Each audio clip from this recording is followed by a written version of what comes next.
नमस्कार किसान भाइयों, जेडी व्लॉग्स में आपका स्वागत है। आज हम कद्दू और तुरई के बारे में जानकारी देंगे और हमारे साथ आज जुड़ेंगे डॉक्टर DK चौरसिया।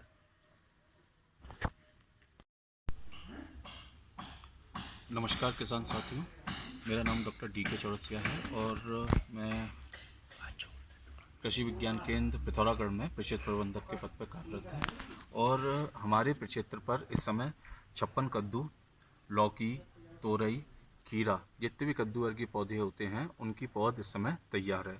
आप देख सकते हैं कि ये 56 कद्दू की हमारे यहाँ ये पौध तैयार है और इसकी हम लोग यहाँ से बिक्री भी कर रहे हैं। इसके अलावा हमारे पास ये देखिए करेले की पौध भी तैयार है और इसकी भी बिक्री यहाँ से की जा रही है। करेले की पौध, ये तोरई की पौध है, तोरई की पौध है और इसके अलावा देखिए करेले की पौध है, इसकी भी बिक्री यहाँ से की जा रही है। और ये खीरे की भी पौध तैयार है हमारे पास और इसकी भी बिक्री यहाँ से की जा रही है। तो इस समय जो समय है यहाँ पर्वतीय क्षेत्रों में ये कद्दू वर्गीय फसलों को लगाने का बिल्कुल उपयुक्त समय है, जिसमें आप 56 कद्दू, लौकी, तोरई, खीरा, करेला ये लगा सकते हैं। तो जिन भी किसान भाइयों को ये पौध अगर चाहिए तो वो हमारे कृषि विज्ञान केंद्र में कार्य दिवस में आकर यहाँ से खरीद सकते हैं और इनका बिक्री मूल्य हमने 10 रुपये प्रति पौध रखा हुआ है ना। इसमें बेल नहीं बनती, ये पौधा है और इसमें आपका कद्दू लगता है जिसे लॉन्ग मैरो भी कहते हैं, है ना। और इसको देखिए जब हम पौध लगाते हैं तो ये जैसे मेरे पास पॉली बैग में पौध है तो हम इस तरह से इसको उल्टा करके और पॉली बैग को हम इस तरह से यहाँ से पकड़ के इसको निकाल सकते हैं। देखिए जैसे मैं आपको यहाँ दिखा रहा हूँ, थोड़ी सी पन्नी हटा के ये देखिए इस तरह से आसानी से निकल जाएगा। ठीक है, पन्नी को बस ऐसे हल्की से खींचनी है। तो इस तरह से भी आप जो है ना बिना पॉलीथीन को फाड़े हुए आप अपनी पौध इसमें से निकाल सकते हैं। अब इसको जो लगाने का जो तरीका है, जैसे मैंने आपको बताया कि पौधे को कैसे निकालना है, ऐसे 2 उंगलियों के बीच में इस पौधे को फंसा कर तब आप इसको निकाल सकते हैं। और इसमें जो ध्यान देने वाली बात है, जब मैं देखता हूँ हम लोग किसानों से बात होते हैं कि बीज बोने की, जैसे ये बीज है तो ये बीज की जो मुंह है ये हमेशा नीचे रहना चाहिए ज़मीन के अंदर। अक्सर क्या करते हैं कि लोग जो है ना इसको सीधा इस तरह से बो देते हैं खड़ा, तो उससे क्या होता है कि ये ज़मीन के अंदर जब जाता है तो इसमें इसको समय लगता है। पहले इसमें से जो है ना पत्तियाँ निकलती हैं और पत्ती निकलने में, हाँ जैसे देख रहे हैं ना, अगर हम इसको ऐसे बोएंगे नीचे इस तरह से तो यहाँ से जो है ना पौधे के, ये देख रहे हैं ना आप, इसमें देख सकते हैं इन पत्तों में, ये देखिए ये ऊपर निकलता है इस तरह से। ठीक है, बीज जुड़ा रहता है पत्ती से ऊपर। अगर हम इसको इस तरह से बो देंगे, है ना, तो पहले इसमें से जो पत्ती निकलेगी इसको घूमने का समय लगेगा, तो हमारा जो पौधा है ज़मीन से बाहर आने में उसको मेहनत करनी पड़ती है और थोड़ा देर भी हो जाती है इस चक्कर में। अगर हम इसको सीधे इस तरह से बोएंगे तो जिस तरह से ये देखिए ये निकले हैं ना पौधे, इस तरह से ही पौधा जल्दी आसानी से निकल जाएगा। तो हमारा कुछ समय भी बचेगा जिससे कि पौधों का अंकुरण भी अच्छे से होता है।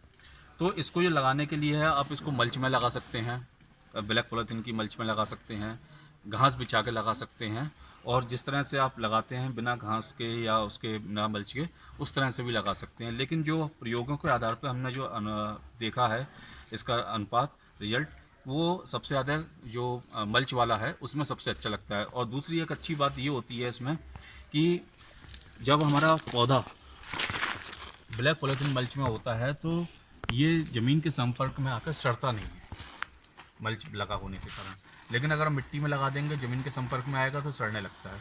दूसरा क्या होता है कि आपने देखा होगा कि जब इसमें फल लग जाते हैं तो फल कुछ दिनों बाद आगे से सड़ने लगता है।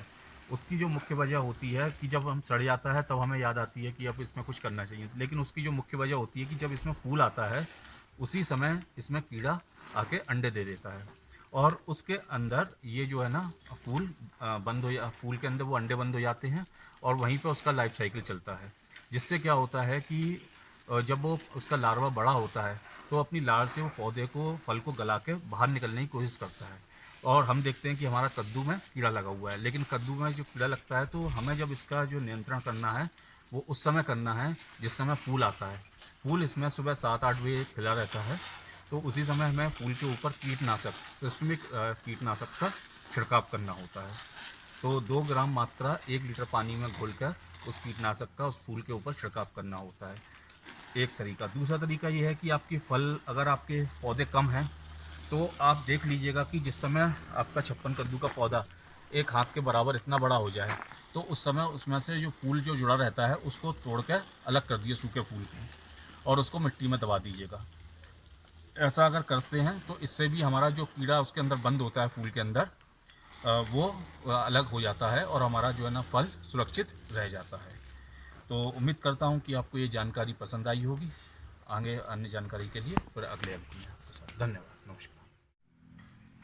जैसे कि आज का ब्लॉग में आपने देखा होगा कि हमारे साथ डॉक्टर डी के चौरसिया जुड़े थे और उन्होंने कद्दू, तुरई, लौकी के बारे में जानकारी दी थी, किस तरीके से लगाए जाएंगे, किस तरीके से इसकी विधि से लगाया जाएगा करके डॉक्टर साहब ने बताया था। और अगली जानकारी हम दूसरे वीडियो में फिर मिलते हैं आपसे। और लाइक और सब्सक्राइब ज़रूर करें और कमेंट ज़रूर करें। अगर आपको कहीं पे कीट या कीट कुछ भी ऐसी बीमारी आती है तो उसके लिए हमें कमेंट ज़रूर करें। नमस्कार।